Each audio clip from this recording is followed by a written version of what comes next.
Hi friends, welcome to my channel Girija's world. ఈరోజు నేను చేయబోతున్న రెసిపీ వేడి అన్నంలో సొరకాయ పచ్చడి అదిరిపోయే రుచితో చేయబోతున్నాను. ఇది ఎలా తయారు చేసుకోవాలో ఈ వీడియోలో మనం చూద్దాం రండి. దీనికి కావలసిన పదార్థాలు: ఒక సొరకాయ, కరివేపాకు, కొత్తిమీర, 3 టమాటాలు, 8 పచ్చిమిర్చి, అరకప్పు వేరుశనగ గుళ్ళు, ధనియాలు, వెల్లుల్లి రెబ్బలు, జీలకర్ర, చింతపండు. ముందుగా మనం సొరకాయను చివర్లు కత్తిరించి ఆ తర్వాత దానిపైన ఉన్న పొరుసు అంతా తీసివేసుకోవాలి. ఇలా పొరుసు అంతా తీసిన తర్వాత సొరకాయను బాగా కడుక్కొని దాన్ని ఇలా ముక్కలుగా కట్ చేసుకోవాలి. దాని లోపల ఉన్న గుజ్జునంతా తీసేసుకోవాలి. గుజ్జు తీయడం ద్వారా పచ్చడి అనేది పాడవకుండా 2 రోజుల పాటు నిల్వ ఉంటుంది. కాబట్టి గుజ్జును తీసేసి మనం ఇలా చిన్న ముక్కలుగా కట్ చేసుకోవాలి. సొరకాయ అన్ని ముక్కల్ని చిన్న ముక్కలుగా కట్ చేసుకొని పక్కన పెట్టాలి. ఆ తర్వాత మనం టమాటాలను కూడా చివర్లు కత్తిరించి టమాటాలను కట్ చేసుకోవాలి. ఇలా ముక్కలుగా కట్ చేసుకున్న తర్వాత స్టవ్ ఆన్ చేసి కడాయి పెట్టి అందులో 2 పావుల నూనె పోసుకోవాలి. నూనె బాగా వేడైన తర్వాత అందులో మనం వేరుశనగ గుళ్ళను వేసుకొని ఫ్రై చేసుకోవాలి. లో ఫ్లేమ్లో ఫ్రై చేయాలి, లేకపోతే మంట బాగుంటే మాడిపోతుంది. ఆ తర్వాత ధనియాలు వేసుకోవాలి. ఇవి బాగా ఫ్రై అయిన తర్వాత మనం 2గా చీల్చి పెట్టుకున్న పచ్చిమిర్చి ముక్కల్ని వేసుకోవాలి. ఇవి ఫ్రై అయిపోయినాయి చూడండి. దీన్ని మనం ఒక ప్లేట్లో తీసుకుందాం. ప్లేట్లో తీసుకొని దీన్ని కాస్త చల్లారనిద్దాం. ఆ తర్వాత ఇదే నూనెలో మనం సొరకాయ ముక్కల్ని వేసుకుందాం.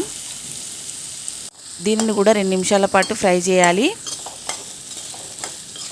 ఇలా 2 నిమిషాల పాటు ఫ్రై అయిన తర్వాత మనం ఇందులో టమాటా ముక్కల్ని వేసుకుందాం. 1 టేబుల్ స్పూన్ పసుపును వేసుకుందాం. చింతపండును వేసుకుందాం.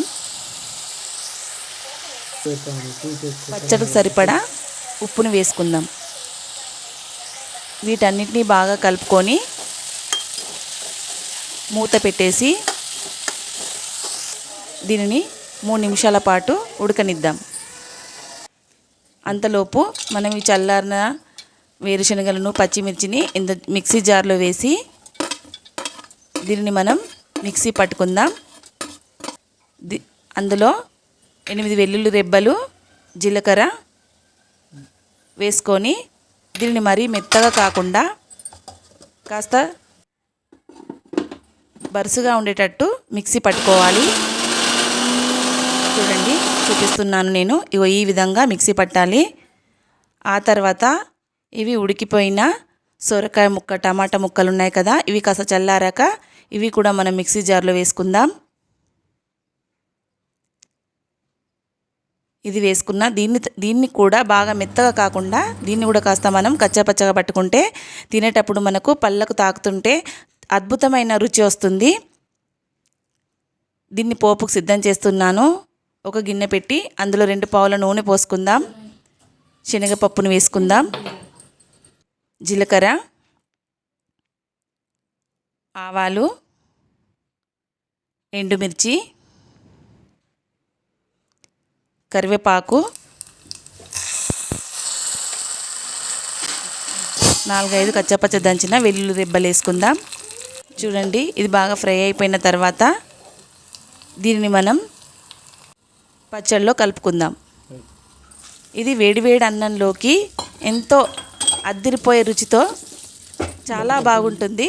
దీన్ని ఒకసారి తప్పకుండా ట్రై చేసి చూడండి, మీకు బాగా నచ్చుతుంది. కామెంట్లో నాకు ఎలా ఉందో కామెంట్ చేయండి. Please subscribe my channel, share చేయండి, లైక్ చేయండి, బెల్ ఐకాన్ నొక్కండి. Thank you.